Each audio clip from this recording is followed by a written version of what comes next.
Welcome to this explainer. Today, we're going to objectively break down a super fascinating, viral, and honestly pretty intense theory currently making the rounds from the YouTube creator Vibe247. We are going to look strictly at the anatomy of this argument regarding the true, hidden lifespan of human beings. It's a bold narrative for sure. It completely challenges our most fundamental assumptions about aging, history, and modern medicine. So we're going to map out exactly how this creator builds their case, step by step, to visualize the core pillars of their argument. Let's get into it. Right out of the gate, the creator drops this massive hook on us. What if I told you humans were built to live 300 years? And notice what they do immediately after that. They explicitly state they are not talking about fairy tales, Bible stories, gods, or magic. They just bypass the realm of myth entirely. By framing this staggering claim purely as hidden biological truth, the kind they allegedly don't teach you about, the creator instantly sets a tone of forbidden knowledge. It grabs your attention because it's presented not as a fantasy, but as a suppressed scientific reality. All right, let's jump right into Section 1, the 300-year lifespan claim.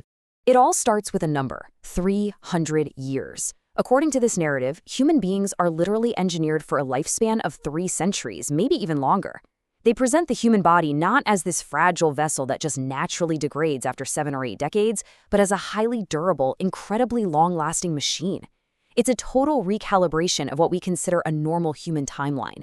But to make a claim this massive, you need a mechanism, right? You need a biological why. So what's the biological justification for this? The creator points to innate cellular repair. They argue that our bodies actually possess these built-in, innate systems designed specifically to repair cells, fix physiological damage, and, crucially, even reverse the aging process. In this framework, aging isn't some inevitable wear and tear process. It is a system error. The justification for this 300-year lifespan is that we literally already have the internal machinery required to maintain our bodies for centuries. Which brings us to Section 2. The cross-cultural coincidence.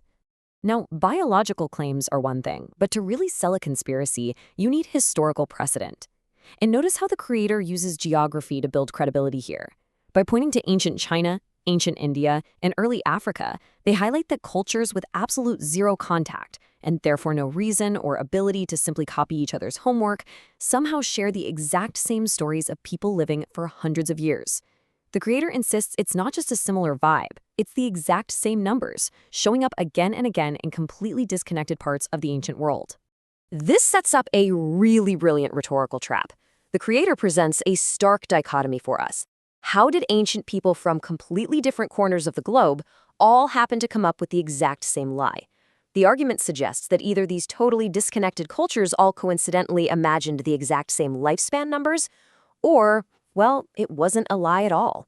The theory posits that this incredible longevity was simply the biological truth of the ancient world, a truth that someone later intentionally turned into a myth. Moving on to Section 3, tampering with human biology.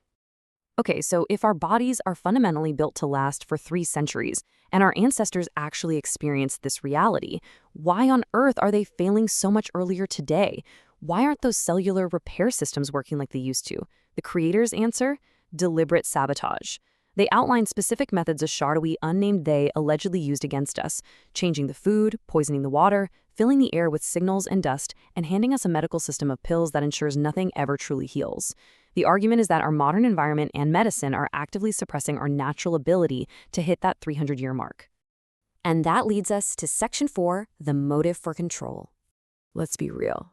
A global sabotage operation on a multi-generational scale takes an unbelievable amount of effort. So what is the payoff?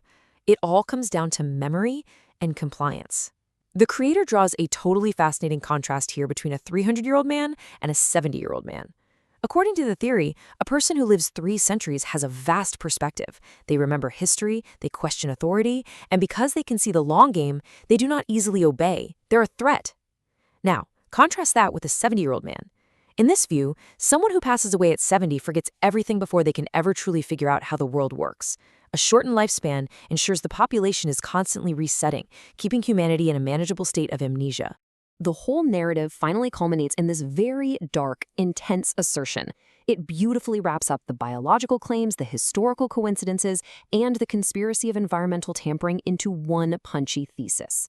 The aging process, as we experience it today, the aches, the cognitive decline, the 70 to 80-year timeline, is framed not as a natural biological decline, but as the result of a deliberate, long-term, and highly successful sabotage operation.